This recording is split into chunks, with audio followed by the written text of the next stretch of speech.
Hello hi good morning and welcome back to our Praja's kitchen channel. आता तुम्ही विचार करत असाल की हा व्हिडिओ असा का, तर आज मी कुठेतरी गेलेले आणि मी तिथे माईक नेला नव्हता। दुसरी गोष्ट म्हणजे आवाज खूप होता, त्यामुळे आवाजाची क्लिअरिटी व्यवस्थित आली नसती। आता या व्लॉगचा उद्देश असा आहे की खूप महिन्यांपासून मला असं काहीतरी करायचं होतं। जास्त वेळ घेत नाही, मुद्द्याकडे वळूया। आता माझ्याकडे फक्त 1 तास होता, त्यामध्ये मी एवढं सगळं जेवण, नाश्ता, स्वतःची तयारी, बॅग भरणं, ह्या सगळ्या गोष्टी A to Z up to date केल्या। आता बाहेर तर चाललेस, मग जेवण कशाला? तर कुठेही जाण्यासाठी मला आजीसाठी आधी पहिला जेवण बनवावं लागतं। आणि आता मी ह्यामध्ये एवढं काही सामान भरलंय ना, ती एवढी बॅग फुल झालेली आणि एवढी हेवी होती। त्यात एकतर माझे शोल्डर्स आणि बॅग 2-3 दिवस झाले खूप दुखत होते। फायनली ऑटो भेटले आणि मी धावतच ही ट्रेन पकडायला पोहोचले, कारण या ट्रेन मध्ये पप्पा सुद्धा होता। त्यात ती बॅग फुल हवाच टाईट झालेली आज माझी, आणि ही ट्रेन बिलकुल मिस करायची नव्हती। ट्रेन पकडली आणि धावपळीमध्ये सकाळचा ब्रेकफास्ट मिस होणार होता, पण आता घरी ब्रेकफास्ट करत बसले असते तर ट्रेन मिस झाली असती। आता कुठली गोष्ट मिळवायची असेल तर काहीतरी कॉम्प्रोमाइज करणं गरजेचं असतं, आणि हाच लाईफचा रिअल स्ट्रगल आहे।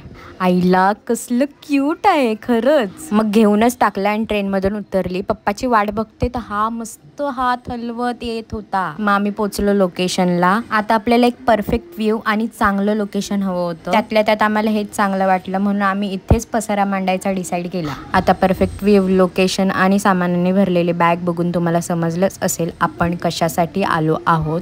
तर आपण आलो आहोत आउटडोर कुकिंगसाठी, आणि झालं वाटोळं। आता घरात असल्यावर एवढे प्रॉब्लेम क्रिएट होतात आणि बाहेर असल्यावरती होणार नाहीत, हे शक्य आहे का? तेलाची बाटली सांडली आणि या माणसाने सांगितलं की भाकरी भात काहीही घेऊ नको, तिथे सगळं मिळेल, आणि इथे पाण्याशिवाय दुसरं काहीच नाही मिळालं। म्हणून मी पप्पाला थोडं कामाला लावलं आणि मी पण भाज्या वगैरे जे काय आहे ते धुवून घेतलं। आता मी इथे धुवायला बिस्लेरीचंच पाणी यूज केलंय, ढॅंटॅडॅन, आणि आज आपण करणार आहोत त्याचं सुक्कं। तर त्यासाठी आधी पहिला मी तेल घेतलं, त्यामध्ये ग्रेटेड अद्रक लसूण टाकलं आणि मस्त फ्राय करून घेतलं। फ्राय झाल्यावर त्याच्यामध्ये कांदा घातला आणि तोही चांगला परतवून घेतला। आता मी ह्यावर फर्स्ट टाइम रेसिपी करत होती, म्हणून गॅसचा काही अंदाज येत नव्हता, म्हणून थोडंसं चिटकलं। असो, आता आपण ह्याच्यामध्ये हळद, गरम मसाला आणि थोडा आगरी मसाला घालून चांगला व्यवस्थित मसाला परतवून घेतला आहे। नंतर त्यात बारीक चिरलेला टॅमॅटो घालून तोही चांगला परतवून घेतलाय। आता टॅमॅटो थोडा शिजून दिला आणि नंतर त्यामध्ये मी कांदा खोबऱ्याचा आगरी वाटण घालून चांगलं परतवून घेतलं आहे। आता काही गोष्टी होत आहेत पण त्या मला बिलकुल कळत नाहीत की का होत आहेत। जवळचेच लोक खूप निगेटिव्हली बोलतायत, मी करते त्या गोष्टीची खूप टिंगल उडवली जाते, पण त्यामागचं स्ट्रगल कोणालाच दिसत नाहीये। ठीक आहे, जे होतंय ते होत राहू दे, एक दिवशी नक्की मला माझ्या कामाचा रिस्पेक्ट मिळेल आणि तो मी मिळवूनच राहीन। ठीक आहे, आता आपण ह्याच्यामध्ये उकडून घेतलेले शिंपले घातले आहेत आणि त्याचा स्टॉक सुद्धा आपण घातलाय, आणि थोडं मीठ घालून ते शिजवत ठेवायचे। आता आपल्याला इथून आहे ना एक साईडने हवा येत होती, म्हणून मी असा जुगाड करून त्याला तवा लावला, आणि याचा वास म्हणजे हा एवढा भारी, आणि टेस्टला तर एकच नंबर झालेलं। ठीक आहे, पण आता ह्याला चांगलं शिजवून घ्यायचंय, आणि वरून मस्त मी लिंबू पिळलाय आणि कापलेली कोथिंबीर घातली आहे। थोडं पाणी अजून आहे ते मी आटवते, म्हणजे आपल्याला ह्याचं सुक्कं करायचंय। आपलं शिंपल्यांचं सुक्कं रेडी आहे आणि एवढं भारी वाटतंय ना।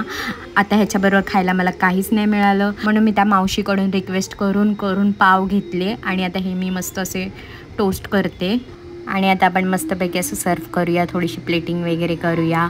ॲक्च्युली मला ह्याच्याबरोबर भाकरी हवी होती, पण ठीक आहे, मप्पानी मस्तपैकी कोशिंबीर बनवलेली आणि शिंपल्यांचं सुक्कं आणि टोस्ट केलेले पाव, वाव यार एक नंबर वाटत होतं। मटणाला पण फेल करेल अशी रेसिपी आहे ही, खरंच एकदा ट्राय करा आणि ट्राय करून मला नक्की सांगा की कशी झालेली।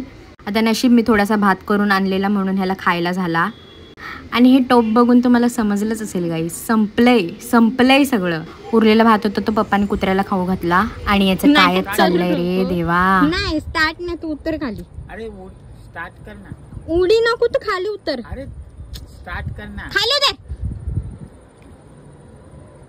खाली उतरतो का? बोल ना, 1 2 3 व्हिडिओ पाहिजे। हा व्हिडिओ चालू आहे, बघू चालू आहे ना।